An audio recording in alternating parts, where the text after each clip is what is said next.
یہ جو حدیث ہے کہ مولا علی کے چہرے کو دیکھنا عبادت ہے، اس حدیث کا ایک راوی ہے، اس کا نام ہے ابو بکر صدیق۔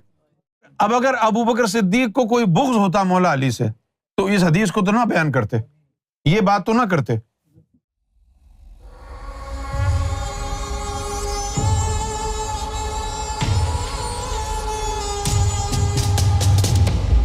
ڈاکٹر صاحب نے کہا ہے کہ حضرت ابو بکر کا روحانیت میں مرتبہ کیا ہے؟ کیا ان کو بھی ولایت نصیب ہوئی؟ سلسلہ نقشبندیہ ان کے سینے سے کیسے نکلا اگر وہ خود ولی کامل نہیں تھے؟ اور اگر وہ ولی کامل تھے تو مولا علی اور بیوی فاطمہ ان سے ناخوش کیوں تھے؟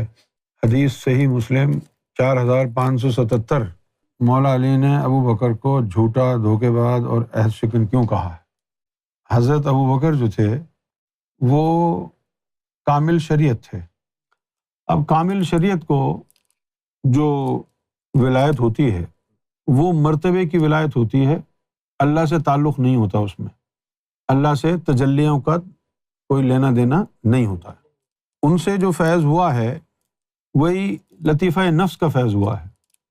اب یہ جو چھوٹے چھوٹے مرتبے ہیں، زنجبہ، نخبہ اور ابدال، جسے وہ غوث پاک گھر ایک چور آ گیا تھا تو انہوں نے جو ہے کہا کہ یہ چور کو پکڑ کے لے جاؤ، جو قطب مر گیا ہے اس کی جگہ بٹھا دو۔ تو اب یہ ابدال اور قطب یہ مرتبے ہیں، ان کا اللہ سے تعلق نہیں ہے۔ رہ گئی بات کہ بھئی اگر ابو بکر صحیح تھے تو پھر مولا علی نے جھوٹا، دھوکے باز کیوں کہا، عہد شکن کیوں کہا؟ بھئی مومنوں سے تو ثابت ہے نا قرآن سے کہ ان سے تو فحاشی بھی ہوئی ہیں، بڑی بڑی گناہ ہوئے ہیں، غلطیاں ہوئی ہیں۔ یہ اس دور کا اعجاز ہے کہ مولویوں نے آپ کو کہہ دیا ہے صحابہ کرام تو ستاروں کی مانند ہیں، کدو ستاروں کی مانند ہیں۔ وہ جو ستاروں کی مانند تھے، قرآن بھرا پڑا ہے کہ یہ فحاشی بھی کرتے تھے، گناہ بھی کرتے تھے، ورنہ کیا وہ لالو کھیت کے لوگوں کو اللہ نے قرآن میں اتارا ہے کہ جب تم سے گناہ ہو جائے تو جاؤ کا تو پھر یہ تیری بارگاہ میں آ جائیں اور اللہ سے تمہارے لیے مغفرت استغفار کریں تو اللہ تعالیٰ معاف کر دے گا۔ تو اسی دور کے مومنوں کے لیے تھا نا یہ۔ ظاہر ہے کہ جب ابو بکر نے بیوی فاطمہ کو اپنے دربار میں سمن کیا، وہ ایک انتہائی گستاخانہ عمل تھا۔ ان کی یہ اوقات نہیں تھی کہ نبی کی چہیتی بیٹی کو اس طرح اپنے دربار میں تکلیف دیتے، لیکن انہوں نے دی۔ اب کیوں دی؟ ظاہر ہے ان کے اوپر پریشر تھا ادھر ادھر سے، کیونکہ انسان جب لوگوں کو جھوٹی جھوٹی باتی کہانی سناتا ہے تو انسانوں کا ذہن بدل جاتا ہے۔ جیسے ہر گھر میں ہیٹ اسپیچ ہوتی ہے، ہر گھر میں اگر ماں کو کوئی بندہ پسند نہیں ہے تو وہ اپنی اولاد کو اس کے خلاف کر دے گی، جھوٹ بولے گی اس کے خلاف۔ اچھا پھر لوگ یہ بھی کہتے ہیں کہ یہ چھوٹے بچے کے خلاف بولیں گے تو اس کی کیا سمجھ میں آ رہا ہے؟ اس کی سمجھ میں تو نہیں آ رہا ہے، نیگیٹو انرجی اور نار جو تیرے منہ سے نکل رہی ہے وہ تو جاری ہے اس کے اندر۔ اسی طرح مولویوں نے ان کے لیے بڑی بڑی جو ہے نا وہ خوبصورت کہانیاں بنائی ہیں صحابہ کرام کے لیے، جن کی وجہ سے ہمارے جو اذہان ہیں وہ اتنے غلیظ ہو گئے کہ ہم ایک لفظ ابو بکر صدیق اور عمر بن خطاب کے بارے میں نہیں سن سکتے، بھلے مولا علی کو کوئی گالیاں دے رہا ہو، ایسے ذہن بن گئے۔ لیکن اچھی بات یہ تھی کہ وقت گزرنے کے بعد ان کو، ابو بکر کو اپنی غلطی کا احساس ہوا، لیکن پچھتاوا رہ گیا، کیونکہ سیدہ بیوی کا تو وصال ہو چکا تھا۔ سب کچھ لٹا کے ہوش میں آئے تو کیا ہوا، دن میں اگر چراغ جلائے تو کیا ہوا، ہے نا۔ اب ان کا وصال ہو چکا تھا، جن کو تکلیف انہوں نے پہنچائی، جن کا گھر انہوں نے جلایا، جن کا کواڑ انہوں نے توڑا، ان کا تو وصال ہو چکا تھا۔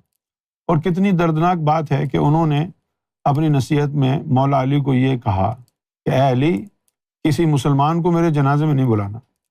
کتنا دل دکھا ہوگا نبی پاک صلی اللہ علیہ وسلم کی شہزادی نے یہ جملہ اپنی نصیحت میں، وصیت میں مولا علی کو کہا کہ میرے جنازے میں کسی مسلمان کو مدعو نہ کرنا۔ کتنا دل دکھا ہوا ہوگا۔ بعد میں ان کو پچھتاوا ہوا کہ مجھے نہیں بلانا چاہیے تھا۔ اچھا پھر دوسری بات یہ ہے کہ جو عرب کے لوگ ہیں اتنی زیادہ انٹیلیجنٹ نہیں ہے، کام جو مدر بورڈ ہے نا بہت پرانا ہے، اس کی ریم بہت کم ہے۔ اب چونکہ ان کا تعلق شریعت سے تھا ابو بکر کا، لہٰذا وہ شریعت کے چیمپئن بن رہے تھے اس وقت۔ کیسے چیمپئن بن رہے تھے کہ بھائی قرآن میں آیا ہے کہ نبی کا کوئی ترکہ نہیں ہوتا، نبی کی کوئی وراثت نہیں ہوتی۔ ان کا ذہن ون ٹریک مائنڈ تھا، انہوں نے سوچا کہ یہ جو باغ فدق ہے جو رسول اللہ نے اپنی بیٹی کو دیا ہے یہ غلط ہے، کیونکہ نبی کی وراثت نہیں ہوتی۔ لیکن وہ ون ٹریک مائنڈ تھا نا، ان کی تو باقی باتیں سمجھ میں آئی نہیں۔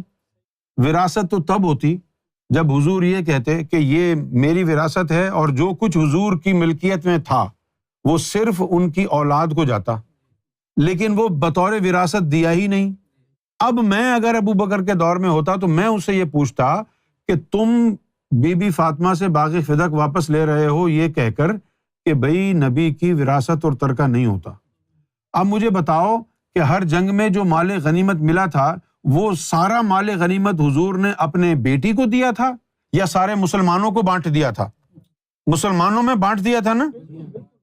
اچھا، اب جو مسلمانوں میں بانٹ دیا تھا تو ان مسلمانوں میں اگر اپنی بیٹی کو بھی کچھ دے دیا مال غنیمت میں سے تو یہ وراثت کہاں ہے؟ اور اگر وراثت ہے تو سارے مسلمان کمیونٹی کو کیوں بانٹا؟ صرف اپنی اولاد کو دیتے۔ دوسری بات یہ ہے کہ یار وہ صحابہ کرام آپس میں لڑتے جھگڑتے تھے، وہ جو یعنی مال غنیمت ہوتا تھا نا جس کو انگریزی میں بوٹی کہتے ہیں، اس کے اوپر لڑتے جھگڑتے تھے۔ اچھا، ہوتا کیا تھا کہ جیسے اب جنگ ہو رہی ہے، اب جنگ میں چھینا جھپٹی کر رہے ہیں، اس کے ہاتھ میں اس کی تلوار آ گئی، اس عورت کے گلے پہ ہاتھ ڈالا، اس کا ہار آ گیا، تو جس نے وہ ہار کھینچا تھا وہ اپنی جیب میں رکھ لیتا تھا کہ بھئی یہ تو میں نے کھینچا ہے، یہ میرا ہے۔ اب یہ جو ہے وہ لڑائی جھگڑے ہونے لگ گئے۔ تو پھر اوپر سے سورہ انفال نازل ہوئی۔ انفال کا مطلب کیا ہے؟ مال غنیمت۔ تو یہ پوچھتے تھے رسول اللہ صلی اللہ علیہ وسلم سے کہ بھئی مال غنیمت پر کس کا حق ہے؟ تو اللہ تعالیٰ نے وہی نازل فرمائی اور کہا سنو، مال غنیمت پر اللہ اور اس کے رسول کا حق ہے۔ یسالونک، آپ سے سوال کرتے ہیں، انل انفال، مال غنیمت کے بارے میں۔ قل، آپ کہہ دیجئے، الانفال للہ ورسولہ، یا رسول اللہ آپ فرما دیجئے کہ یہ جو مال غنیمت ہے یہ اللہ اور اس کے رسول کے لیے ہے۔ اچھا بھائی، اللہ اور رسول، وہ تو یہ دو جملے اس لیے لکھے ہوئے ہیں اللہ اور اس کا رسول، تاکہ یعنی ان کو پتہ چلے کہ اللہ اور رسول ایک ہی ہیں۔ یا تو پھر یہ بتا دو اللہ اور رسول کا ہے مال غنیمت، تو حضور پاک نے کتنے باکسز DHL سے عرش الہی پہ بھجوائے تھے؟ تو جو اللہ کا ہے وہ بھی رسول اللہ نے استعمال کیا نا۔ اچھا، تو اب مال غنیمت پر کس کا حق ہے؟ رسول اللہ کا۔ اب جب رسول اللہ کا حق ہے تو یہ وراثت کہاں ہے؟ رسول اللہ نے تو مسلمانوں کو بانٹ دیا، جہاں دیگر سینکڑوں مسلمانوں کو بانٹا اس بیچ میں اپنی بیٹی کو بھی کچھ دے دیا۔ یہ تو مال غنیمت دیا تھا، وراثت نہیں، حق ہے ان کا۔ نبی کی وراثت نہیں ہوتی، لیکن قرآن کہتا ہے محمد کا حق تھا۔ یہ بات ابو بکر صدیق کی سمجھ میں نہیں آئی۔ کیوں نہیں سمجھ میں آئی؟ وہ ایک بیٹھا ہوا تھا نا خر دماغ، اس نے بھر دیے کان، انہوں نے فوراً بلوا لیا، کیونکہ ان کی یہ کوشش تھی بی بی فاطمہ کے گھر کا دروازہ اس لیے توڑا انہوں نے کہ وہ چاہ رہے تھے کہ ہم نے جو یہ خلیفہ مقرر کیا ہے، ایک تعداد صحابہ کرام کی، جیسے سرکار کے کچھ چہیتے لوگ تھے نا جن میں یہ ندیم ودیم شامل تھے، تو کوئی بھی بات پہنچانی ہو تو ان کے ذریعے سرکار تک پہنچ جاتی۔ اس طرح حضور کے بھی کچھ چہیتے صحابہ کرام تھے، اور وہ سارے صحابہ کرام جو حضور کے چہیتے تھے وہ سب مولا علی کے ساتھ تھے۔ تو ان کو یہ تھا کہ بھائی ہم نے ابو بکر کو خلیفہ بنا تو دیں گے، لیکن علی کا سامنے آ کر اس بات کو تسلیم کرنا ضروری ہے تاکہ ادھر ادھر سے سورش نہ پھوٹ پڑے۔ یہ جو حضور کے یہ جو کٹر لوگ ہیں، کون کٹر لوگ؟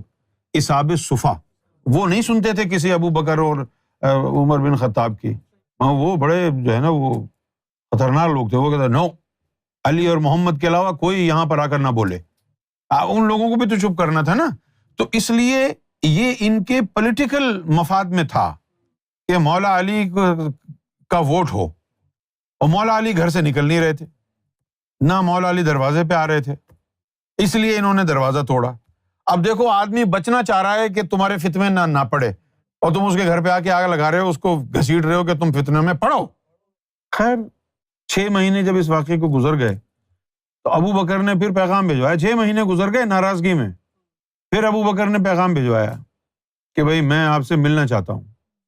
تو حدیثوں میں لکھا ہے مولا علی نے فرمایا کہ ابو بکر ٹھیک ہے تم آ جاؤ, عمر کو ساتھ نہیں لانا. حدیث کے الفاظ ہیں. تو پھر جب وہ آئے تو انہوں نے جو ہے پھر یہ روئے اور کہا کہ مجھ سے غلطی ہو گئی. پوچھا بھی کہ یار میں تو اس معاملے کے اوپر سختی دے رہا تھا. تو مولا علی نے ان کو سمجھایا کہ یہ وراثت کا معاملہ تمہاری سمجھ میں آ گیا تو میری سمجھ میں نہیں آیا ہوگا. اچھا اور اگر میری بھی سمجھ میں آ گیا تو کیا رسول اللہ کو پتہ نہیں ہوگا جو انہوں نے وراثت دے دی اپنی بیٹی کو؟ یہ بات تو تب ہوتی جب بی بی فاطمہ آ کے کہتی مجھے وراثت دو. انہوں نے تو نہیں کہا نا, رسول اللہ نے کوئی چیز ہدیتاً اپنی بیٹی کو دی, وہ وراثت کہاں ہے؟ وہ تو محمد رسول اللہ کا حق ہے جس کو چاہے دیں, تم کون ہوتے واپس لینے والے؟ تو یہ فحش غلطی تھی جو ابو بکر صدیق نے کی. مجھے تھوڑی ڈر ہے کسی سے, جو کیا ہے انہوں نے کیا ہے. آپ مانے تو مان لیں, نہیں مانے تو بھاڑ میں جائیں, تو انہوں نے کیا ہے یہ. اسی طرح بہت سے لوگ تھے, جیسے وہ کنجر کا بچہ مروان تھا جس نے امام حسن علیہ الصلوۃ والسلام کے جنازے پر تیر چھڑوائے, پتھراؤ کرایا. یہ مسلمان تھے سارے. بہرحال ابو بکر جو ہیں ذہن کے کچے تھے, عمر بن خطاب کی باتوں میں آ گئے. لیکن میں اپنے ایمان کو سامنے رکھتے ہوئے ابو بکر کے بارے میں یہ کہہ سکتا ہوں کہ ان کی نیت میں فطور نہیں تھا, نہ مولا علی کے بے ادب تھے. وہ بس لوگوں کی باتوں میں آ کے انہوں نے بیوی کو طلب کر لیا, جو ان کی بہت بڑی خطا تھی, بہت بڑی غلطی تھی.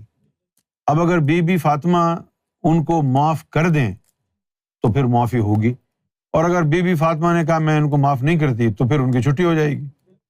کیونکہ قرآن شریف میں لکھا ہوا ہے صاف, ان الذین یؤذون اللہ ورسولہ لعنہم اللہ فی الدنیا والآخرہ وعدد لہم عذاب مہینا. یہ قرآن شریف کی آیت. کیا ہے اس کا مطلب؟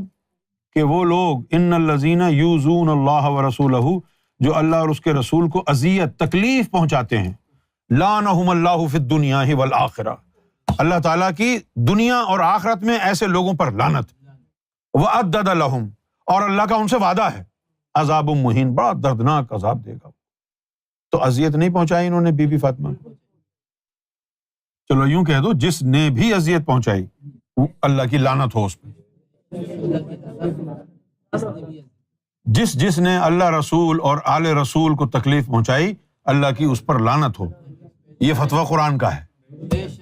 لعنہم اللہ فی الدنیا والآخرہ, دنیا میں بھی لعنت, آخرت میں بھی ان پر لعنت ہوگی جنہوں نے اللہ اور اس کے رسول اور آل رسول کو تکلیف پہنچائی. کئی دفعہ میں نے تفصیل سے بتایا ہے کہ کیا کیا ہوا وہاں پر, ابو بکر سے کیا کیا غلطیاں ہوئیں. وہ زکوٰۃ کے معاملے پہ انہوں نے جو ہے, جو اسلام کے کانفیڈریٹس تھے, جو حضور صلی اللہ علیہ وسلم کی پالیسی کی وجہ سے دائرہ اسلام میں داخل ہوئے تھے, ان کے اوپر جو ہے تلوار لے کے چڑھ گئے یہ کہ رسی کا اتنا بڑا ٹکڑا بھی اگر زکوٰۃ میں ہوگا نا تو میں اس کے لیے جنگ کروں گا. اب جو حضور نے 11 شادیاں کی وہ اس لیے کی کہ معاذ اللہ ثم معاذ اللہ حضور کو عورتوں کا شوق تھا. عورتوں کا شوق ہوتا تو سب کنواری ہوتی. ان 11 میں سے صرف ایک بی بی عائشہ کنواری تھی, باقی یا تو کوئی بیوہ تھی یا مطلقہ تھی. عمر بھی زیادہ. بھائی آدمی کو عورتوں کا شوق ہوگا تو نوجوان لڑکیاں بیاہ کے لائے گا نا, یا کوئی کنواری لڑکی نہیں بچی تھی وہاں پہ, تو پھر مطلقہ اور بیواؤں سے شادی کیوں کی؟ اس لیے کی کہ اس قبیلے کی بیوہ لے آتا ہوں. اس وقت یہ سمجھا جاتا تھا کہ عزت دی ہے اس نے ہمیں, ہمارے اس قبیلے میں شادی کی. اب حضور صلی اللہ علیہ وسلم نے اس واسطے کہ اسلام کی جڑیں مضبوط ہوں, اور جو یہ حضور صلی اللہ علیہ وسلم کے پولیٹیکل ٹیکٹکس تھے کہ ادھر ادھر قبیلوں میں جو میرے دشمن گھسے ہوئے ہیں ان میں سے میں اپنے کانفیڈریٹ نکالوں, اپنے حامی بناؤں. لہٰذا نبی پاک صلی اللہ علیہ وسلم نے مختلف قبائل میں ایک ایک شادی کر کے ان کو اپنے ساتھ ملا لیا, اس لیے اسلام کی قوت بڑھ گئی. اور جیسے ہی حضور کا وصال ہوا انہوں نے فل ان کے اوپر جیسے انجمن والے کرتے ہیں کہ بھائی تم زکوٰۃ, ابے ان کو تو حضور نے اس طریقے سے لگایا ہوا ہے, تم نے انہی سے زکوٰۃ نکالنی ہے. تو پھر کیا ہوا؟ انہوں نے جب سختی کی تو وہ تو ایک سوشل ایک کانٹریکٹ کی طرح تھا نا کہ بھائی حضور نے ہم کو عزت دی ہے تو انہوں نے حضور کو عزت دی. اب حضور کے جانے کے بعد ان کا تعلق ہی ختم ہو گیا. اب یہ ان کے اوپر زبردستی کر رہے ہیں, تلوار چلا رہے ہیں, جنگ کی ان سے. لہٰذا انہوں نے, وہ تو تعلیمات کی بنیاد پر آئے نہیں تھے اسلام میں, وہ تو حضور کے حسن خلق کو دیکھ کر ساتھ لگ گئے. جب انہوں نے دیکھا لے یہ اسلام کے زکوٰۃ کے لیے, ٹیکس کے لیے مار رہے ہیں, اب تم دیکھو کون سی حکومت ہے جو ٹیکس کے لیے تمہیں مار دے گی. ہے کوئی دنیا میں ایسی گورنمنٹ جو کہ if you don't pay tax will kill you? لیکن ابو بکر صدیق نے یہ کیا نا بھائی, یہ کون سی پولیٹیکل اسٹریٹجی تھی؟ کیونکہ یہ رسی کا ایک چھوٹا سا ٹکڑا بھی بچا نا, اس کے لیے بھی میں جنگ کروں گا. کر لی جنگ انہوں نے, کئی ہزار آدمی مسلمان مرتد ہو گئے, دین کو چھوڑ کے چلے گئے. ان کی گمراہی کا توق کس کے گلے میں جائے گا؟ مرتد ہو گئے نا بے شمار لوگ. وہ کھڑے تو وہاں پر 1.25 لاکھ صحابہ تھے فتح مکہ کے موقع پر. کتنے تھے؟ ہاں, لیکن ان میں صرف 11-12 ہی تھے, باقی سب ایسے ہی تھے اہلے میلے. جب انہوں نے وہ کی ہے زکوٰۃ کے نام پر, جو انہوں نے جنگ کی ہے, 30-35 ہزار مسلمان تو زندگی اسلام کو چھوڑ کے اس وقت بھاگ گیا. اس کے بعد مولا علی تک کا جب ٹائم آیا تو کم و بیش 10,000 جو ہے نا خارجین ہو گئے تھے.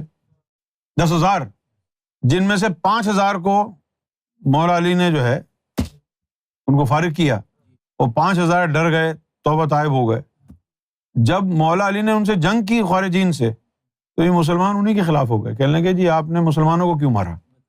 تو حدیثوں میں لکھا ہے کہ مولا علی ان کو لے کے گئے وہاں, اور ان خارجین کی جو لاشیں پڑی ہوئی تھیں ان کو سیدھا کر کے ان کے پیٹ کی طرف تلوار کی نوک رکھ کے اشارہ کیا نا جب, تو ان کے پیٹوں سے سور برآمد ہو رہے تھے. کہا کہ تم ان کو انسان کہتے ہو؟ یہ اس امت کو تباہ کرنے کے لیے آئے ہیں. حجۃ الوداع کے موقع پر 1.25 لاکھ صحابہ تھے. پھر جب حضرت عثمان غنی کی شہادت ہوئی ہے, اس کے بعد پھر کیا ہوا؟ 2 گروہ بن گئے, ایک مولا علی کے ساتھ اور ایک امیر معاویہ کے ساتھ. تو امیر معاویہ کی جماعت کو تو حدیثوں نے کہا تھا باغی ہیں. تو اب مسلمانوں کی تھوڑی سی تعداد رہ گئی تھی نا, اور دنیا سمجھ رہی کہ بھئی امیر شام امیر معاویہ اتنی بڑی اسلامی سلطنت. تو اسلامی سلطنت کہاں تھی؟ وہ تو سارے مرتد تھے, مولا علی کے خلاف تھے, محمد رسول اللہ کی نظر میں باغی تھے. کہاں گئے 1.25 لاکھ صحابی؟ یہاں تک کہ کربلا کا واقعہ آ گیا تو 72 نفوس رہ گئے. جب امیر معاویہ اور مولا علی کی جنگ ہوئی تو بڑی تعداد امیر معاویہ کے ساتھ تھی. حدیث نے جن کو باغی کہا ہے, چند لوگ مولا علی کے ساتھ تھے, وہی مسلمان, وہی صحابہ, وہی مومن تھے. باقی سب یا تو مرتد تھے یا منافق تھے, چند مٹھی بھر. اور جب کربلا کا واقعہ ہوا ہے, کون سا صحابی آیا امام حسین کی مدد کے لیے؟ آیا کوئی؟ یزید کی فوج میں سینکڑوں ایسے تھے جو صحابہ کرام کی اولاد میں سے تھے, جنہوں نے آل رسول کو کاٹ کے رکھ دیا. سینکڑوں ایسے تھے. اب کیا کہیں ہم, عثمان غنی جو تھے, کتابیں تاریخ کی بھری ہوئی ہیں, ان کے اوپر بھی نیپوٹزم کا الزام تھا, ان کے اوپر بھی اقربا پروری کا الزام تھا. اور اقربا پروری جو تھی, در حقیقت وہ اقربا پروری تھی نہیں, وہ سیدھے سادے تھے. انہوں نے اپنے رشتہ داروں کو بھرا نہیں. اقربا پروری دکھ رہی تھی دور سے, دراصل وہ بلیک میل ہو رہے تھے. غلطی ان کی یہ تھی, اب وہ غلطی بھی معصوم غلطی تھی, کہ انہوں نے امیر معاویہ کی بہن سے شادی کر لی. تو اب امیر معاویہ کی بہن سے شادی کی, جب عثمان غنی خلیفہ بنے تو وہ امیر المومنین بن گئی امیر معاویہ کی بہن عثمان غنی کے گھر میں. اب وہ عثمان غنی کی جو بیوی بن گئی امیر معاویہ کی بہن, وہ عثمان غنی کو پٹیاں پڑھا کے اپنے کام نکلواتی تھی اپنے بھائی کے لیے. اگر عثمان غنی اقربا پروری میں ملوث ہوتے تو اپنے خاندان کو کچھ کرتے, اور ان کو کرنے کی ضرورت کیا تھی, وہ تو پہلے ہی بہت امیر آدمی تھے, وہ تو امیر آدمی تھے نا. تو اب غلطی ان سے ہوئی ہے, لیکن غلطی کیا ہوئی ہے, وہ یہ نہیں دیکھ پائے کہ یہ میری جو بیوی ہے یہ مروا رہی ہے مجھے, اپنے بھائی کا گھر بھر رہی ہے. انہوں نے, اور عثمان غنی کی شہادت میں بھی امیر معاویہ کا ہاتھ ہے کہ یہ عثمان غنی کا انتقال ہو جائے گا, جتنا بھی مال اور پیسہ ہے یہ میری بہن کو مل جائے گا کیونکہ بیوہ ہو جائے گی وہ. مولا علی کو پتہ تھا اس سازش کا. مولا علی نے امام حسن اور امام حسین دونوں اپنے نوجوان بچوں کو گھر کی چھت کے اوپر کھڑا کر رکھا تھا عثمان غنی کی, کہ ان کے اوپر حملہ نہ ہو. اگر مولا علی عثمان غنی کو غلط سمجھتے تو اپنے بچوں کو پہرا دینے کے لیے کھڑا کرتے؟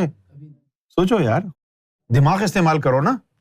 اب مولا علی کے عثمان غنی کے تعلقات خراب ہوتے تو مولا علی اپنے بچوں کو کھڑا کرتے کہ جب تلوار لے کے جاؤ، ان کو خطرہ نہیں ہوتا ان کی جان کو، بچوں کی، ان کو بھی تو جان کو خطرہ ہوتا کہ اگر کوئی مارنے عثمان غنی کو آئے گا، یہ ریزسٹ کریں گے تو کہیں ان کو چوٹ نہ لگ جائے۔ لیکن پھر بھی مولا علی نے کھڑا کیا۔ اس کا مطلب ہے کہ عثمان غنی کے ساتھ مولا علی کے تعلقات اچھے تھے، کوئی چپکلش نہیں تھی۔ لیکن آج بنانے والے پتہ نہیں کیا کیا بنا لیتے ہیں، جھوٹی جھوٹی کہانیاں سناتے ہیں۔ اسی طرح ابو بکر صدیق کے بارے میں ہے، ان سے غلطیاں ہوئی ہیں لیکن ان کی نیت اور دل صاف تھا، کیونکہ یہ جو حدیث ہے کہ مولا علی کے چہرے کو دیکھنا عبادت ہے، اس حدیث کا ایک راوی ہے، اس کا نام ہے ابو بکر صدیق۔ اب اگر ابو بکر صدیق کو کوئی بغض ہوتا مولا علی سے تو اس حدیث کو تو نہ بیان کرتے، یہ بات تو نہ کرتے۔ اور پھر 6 مہینے کے بعد بھی رجوع جو ہے ابو بکر نہیں کیا نا، جب ان کو پتا کہ جی مولا علی تو 6 مہینے ہو گئے، وہ تو آ ہی نہیں رہے، ملاقات ہی نہیں کر رہے، مل ہی نہیں رہے، تو ان کو پھر حضور کی وہ باتیں یاد آئی ہوں گی مولا علی کی شان میں جو حضور نے فرمائی تھی۔ پھر یہ 6 مہینے بعد بھاگے بھاگے آئے ہیں، تو مولا علی نے صرف ایک ہی مطالبہ ان سے کیا کہ ابو بکر تم نے آنا ہے تو آ جاؤ، عمر کو ساتھ لے کے نہیں آنا ورنہ میں نہیں ملوں گا۔ یہاں سے پتہ چل رہا ہے کہ مولا علی کتنے تکلیف میں تھے عمر بن خطاب کے حوالے سے کہ یار اس کو لے کے نہیں آنا استاد تم۔ اچھا، اس کو نہ لانے کی، اس کو منع کرنے کی ایک وجہ یہ بھی تھی کہ اس بندے کی سمجھ میں کچھ آتا نہیں تھا۔ اب جیسے حجر اسود کے سامنے جا کے کہہ رہے کہ مجھے معلوم ہے تو بے ضرر ہے، نہ نقصان پہنچا سکتا ہے نہ فائدہ۔ مولا علی پیچھے کھڑے ہوئے تھے، فوراً کہا عمر تو غلط کہتا۔ یہ الفاظ حدیث میں لکھے ہوئے میرے نہیں ہیں کہ مولا علی نے ٹوک کے کہا کہ عمر تو غلط کہہ رہا ہے، میں نے خود رسول اللہ سے سنا ہے، یہ نقصان بھی پہنچا سکتا ہے، فائدہ بھی پہنچا سکتا ہے، کیونکہ اس کے اندر 2 آنکھیں، 1 ناک، 2 کان موجود ہے، 1 زبان موجود ہے، اور یہ پیار و محبت سے، عقیدت سے جس نے اس کا بوسہ لیا، یوم محشر میں اس کی گواہی دے گا اور اس کی شفاعت کرے گا۔ اب وہ شفاعت کرے گا تو فائدہ تو پہنچا رہا ہے نا آپ کو۔ تو انہوں نے کس بنیاد پہ کہہ دیا کہ یہ بے ضرر پتھر ہے، نہ نقصان پہنچا سکتا نہ فائدہ پہنچا سکتا؟ کوئی اس کی گفتگو رسول اللہ کی گفتگو پر مبنی تو ہے نہیں کہ میں نے رسول اللہ سے یہ سنا ہے لہٰذا میں آگے بیان کر رہا ہوں، اپنے ان کے منہ میں دماغ میں جو کچھ آ رہا ہے بولے جا رہے ہیں۔ یہ میں تنقیدی جائزہ آپ کے سامنے رکھ رہا ہوں۔ میں آپ کو اس لیے کہہ رہا ہوں کہ حقیقتاً جن لوگوں کو مولا علی سے، رسول اللہ سے بغض ہے، انہی کے اوپر لعنت بھیجو۔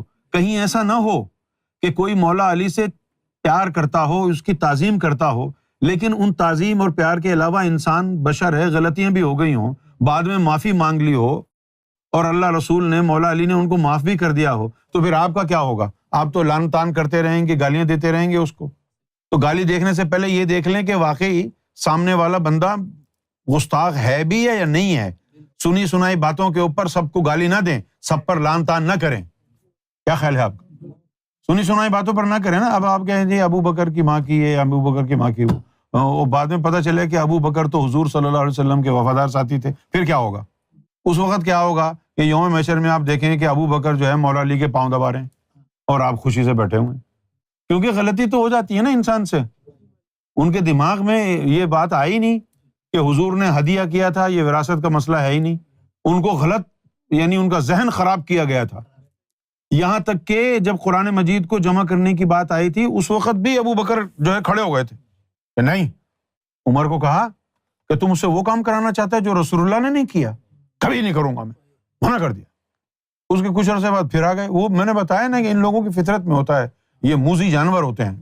پھر آ گیا جی اتنا نقصان ہو جائے گا، یہ ہو جائے گا، وہ ہو جائے گا۔ ان کو یہ دکھایا گیا کہ اسلام کا بڑا نقصان ہوگا، قرآن ختم ہو جائے گا، صفحہ ہستی سے مٹ جائے گا، ابھی جمع کرا لو۔ اور وہ تو ڈر گئے، کہنے لگا اچھا قرآن بالکل ختم ہو جائے گا، کہیں نہیں ملے گا، ہاں پھر جمع کرا دو۔ اب دیکھیے کئی لوگوں نے قرآن جمع کیا اور لڑائی جھگڑے بھی بہت ہوئے، خاص طور پر جس کی حضور نے تعریف فرمائی تھی۔ حضور صلی اللہ علیہ وسلم نے سارے امتیوں کو جمع کر کے کہا تم میں سے کوئی ایسا نہیں ہے جو عبداللہ بن مسعود کی طرح قرآن کی تلاوت کر سکے۔ قرآن کو جس طرح عبداللہ بن مسعود نے سمجھا ہے کسی نے نہیں سمجھا۔ انہوں نے بھی قرآن جمع کیا، اور تو کیا ہوا پھر؟ انہوں نے قرآن جو جمع کیا تو یہ پہنچے تلوار لے کے عمر بن خطاب۔ عبداللہ بن مسعود نے کہا کہ ٹھہر جاؤ ادھر ہی استاد، تلوار میرے پاس بھی ہے، میرے گھر میں نہیں آنا۔ کہتا ہے جو قرآن جمع کیا وہ مجھے دو، نہیں تو میں تمہیں مار دوں گا۔ اس نے کہا چلے جاؤ، عافیت اسی میں ہے۔ انہوں نے نہیں دیا، انہوں نے یہ دھمکایا، انہوں نے کہا عمر بن خطاب یاد رکھنا تلوار تمہارے ہاتھ میں ہے تو تلوار میرے ہاتھ میں بھی ہے. تلوار لے کے کیوں آیا عمر بن خطاب اس کے گھر پہ؟ اس نے ایک آیت کے اوپر اعتراض کیا کہ یہ آیت قرآن میں تم نے غلط جو ہے نا اس کی کتابت کی ہے. یہ آیت اتری تھی نہیں اس طرح جس طرح تم نے اس کو آگے پیچھے کر دیا. پوری غلط آیتیں اس قرآن کے اندر ڈال دی. عبداللہ بن مسعود نے دی نہیں. وہ پتنی کوئی بندہ تھا، کوئی کہیں دوسرے گاؤں سے کسی کو اس نے بلوایا، اس کو حوالے کی کہ جا کے یہ نکال دو فلاں جگہ کسی کے پاس محفوظ کرا دو. وہ کرا دیا. اچھا پھر وہ محفوظ کرتے کرتے کرتے کرتے کہاں چلا گیا؟ 300-400 سال بعد وہ پھر قرآن عبداللہ بن مسعود کا جمع کیا ہوا احرام مصر کے اندر رکھوا دیا. کسی کو نہیں پتا، ہم نے اپنی آنکھ سے دیکھا ہے. یہ آپ تفاسیر اٹھا کے دیکھیں، آپ احادیث کے اوپر جو شرح لکھی گئی ہیں وہ اٹھا کے دیکھیں، ان میں یہ باتیں لکھی ہوئی ہیں کہ عبداللہ بن مسعود نے کہا تھا کہ یہ جو قرآن کی تم نے جو جمع کیا ہے نا اس میں کئی آیتیں غلط، نہ صرف غلط، جو آیتیں منسوخ ہو گئی تھی وہ بھی لکھ دی. وہ توڑ گیا. اور جو مولا علی نے قرآن جمع کیا تھا اس کا کیا ہوا؟ عثمان غنی نے اس کو آگ لگا دی، صرف اپنے مطلب کا. اب ہم کس کی نیت پر شک کریں گے؟ اس طرح کے اعمال جو انہوں نے کیے اس کے اوپر ہمارے دل میں ان کے لیے کتنی عزت بچے گی؟ یہ مشکوک بناتی ہے نا بات، مشکوک نہیں بناتی کہ تم سب کے سامنے محمد رسول اللہ نے کہا تھا من کنت مولاہ فہذا علی مولاہ.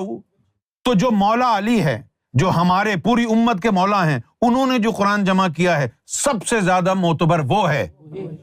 تم نے اس کو ریجیکٹ کر کے آگ لگا کے باقی لوگوں کو جن کی کوئی حضور کی بارگاہ سے سند نہیں، ایمان کی سند نہیں، ان سے قرآن جمع کروایا. اور جو مولا علی نے جمع کیا قرآن اس کو تم نے آگ لگا دی. عذاب تو آئے گا پھر تمہارے اوپر. لہذا کیا ہوا پھر؟ صرف ابو بکر ہی تھے جو طبعی موت مرے. اس کے بعد عمر کا بھی دیکھ لو. میرے اوپر تو جو ہے نا ان کی آگ لگتی ہے، ان کو جو میں بولتا ہوں نا یہ دیکھو کیسی باتیں کر رہا ہے. لیکن میں تو دلیل دے رہا ہوں. دلیل کیا دے رہا ہوں؟ کہ جن لوگوں نے قرآن جمع کیا ہے نا ان کا اللہ پر ایمان ہی نہیں تھا. دلیل کیا ہے؟ اللہ نے کہا ہے کہ یہ قرآن ہم نے اتارا ہے، ہم ہی اس کی حفاظت کریں گے. تو پھر آپ کی تشریف میں پھوڑا کیوں نکل گیا؟ اللہ کی بات پر یقین نہیں ہے کہ وہ حفاظت کے قابل نہیں ہے. یہ دیکھو کیا لکھا ہوا ہے سورۃ الحجر میں، اِنَّا نَحْنُ نَزَّلْنَا ذِکْرَ وَإِنَّا لَهُ لَحَافِظُونَ. ہم ہی نے یہ اتارا ہے اور ہم ہی اس کی حفاظت کریں گے. لیکن ان کا ایمان ہی نہیں تھا کہ بھائی اللہ اس کی حفاظت کر پائے گا. لہٰذا انہوں نے کہا نہیں یہ جمع کرو، اللہ کی چھوڑو، وہ تو بولتا رہتا ہے. یہی مطلب ہوا نا. تو ایمان تھا ان کا کہ ہم نے اتارا ہے یہ، ہم ہی اس کی حفاظت. لیکن ان سب کی کھوپڑی سے نکل گیا اس وقت یہ آیت. کوئی یہ اتنے حافظ شہید ہو گئے ہیں، اگلی جنگ میں اور 2-4 ہو گئے تو پھر قرآن ختم.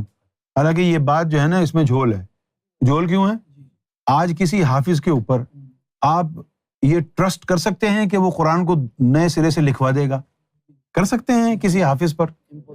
کیونکہ حافظ جو ہے وہ تو ہر تراویح سے پہلے ریویژن کرتا ہے، ریوائز کر کے جاتا ہے. ایسا کوئی حافظ نہیں ہے کہ ریویژن نہ کرے اور اس کے دماغ میں پورا قرآن بھرا ہوا ہے، فٹ فٹ فٹ فٹ پڑھے گا بغیر غلطی کیے. کوئی ایسا نہیں ہے تراویح پڑھانے والا کہ 30 دن تک روز تراویح پڑھے بغیر لقمہ دیے. تو کیسے آپ کہہ دیں گے کہ بھئی اتنے حافظ قرآن شہید ہو گئے کہیں قرآن اٹھ نہ جائے؟ حافظ قرآن کے اوپر تکیہ کیسے کر سکتے ہیں؟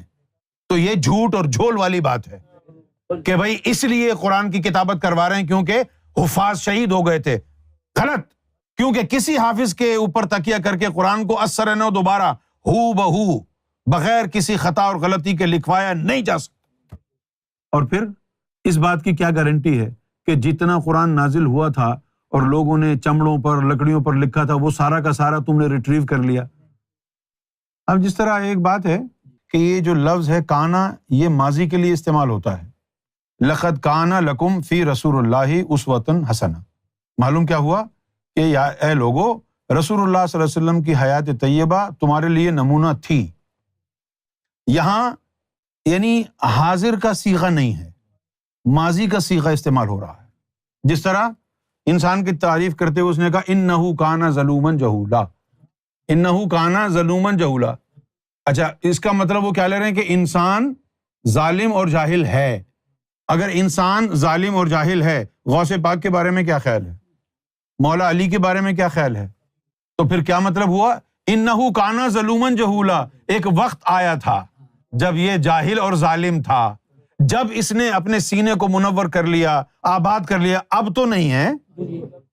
اسی طرح لقد کان لکم فی رسول اللہ اسوۃ حسنہ، کہ تمہارے لیے محمد رسول اللہ کی حیات طیبہ نمونہ تھی۔ اب کیا ہوگا ایک دن میں تو نہیں بتائیں گے نا، یہ تو سب سرکار گوہر شاہی کے قدمین شریفین کا صدقہ ہے جو ہمیں قرآن کے یہ باطنی راز ملتے ہیں، یہ آپ کے نالین مقدسہ کا صدقہ ہے۔ اب جیسے وہ میں نے دعا کل بتائی تھی سلطان النصیرہ والی، وہ حضور صلی اللہ علیہ وسلم کی اللہ سے دعا ہے کہ میرے لیے کوئی صاحب اختیار مددگار بھیج۔ یہ امام مہدی کے لیے دعا ہے، جس طرح ابراہیم علیہ السلام نبی پاک صلی اللہ علیہ وسلم کی بعثت مبارکہ کے لیے دعا فرمایا کرتے تھے، جس طرح ابراہیم محمد رسول اللہ کے لیے دعا فرمایا کرتے تھے کہ میری اولاد میں سے ایسا بھیج، اس طرح حضور یہ دعا فرما رہے ہیں امام مہدی کے لیے کہ کوئی ایسا با اختیار مددگار مجھے میرا بھیج، با اختیار سلطان النصیرہ، با اختیار مددگار۔ اب یہ بھی کہہ رہے ہیں کہ صدق کے ساتھ مجھے داخل کر اور صدق کے ساتھ مجھے نکال۔ سوال یہ پیدا ہوتا ہے کہاں سے داخل کر، کہاں سے نکال؟ یہ عرضی ارواح محمد کا جسم مہدی میں صدق کے ساتھ جانا، اور صدق کے ساتھ جسم محمد سے ان عرضی ارواح کا نکلنا ہے۔ صدق کیسے کہ وہاں پر شیطانی بسیرا نہ ہو سکے، اس جسم سے صدق کے ساتھ نکال، اس جسم میں صدق کے ساتھ داخل کر۔ وَاجْعَلْ لِي مِن لَدُنْكَ سُلْطَانٌ نَصِيرًا، وَاجْعَلْ، اور میرے لیے بنا اپنی جانب اپنی طرف سے با اختیار مدد کرنے والا۔ یعنی محمد رسول اللہ کو با اختیار مددگار کی ضرورت ہے۔ کون ہے وہ با اختیار مددگار؟ مان نہ تو، ہم نے تو احسان چڑھا دیا، مان نہ تو، ہم نے تو، مان نہ تو، ہم نے تو احسان چڑھا دیا، جھکا ہوا تھا سر تیرے محبوب کا جو بلند کرا دیا۔ یہ ہے سلطان النصیرہ، سیدنا گوہر شاہی کی ذات والا۔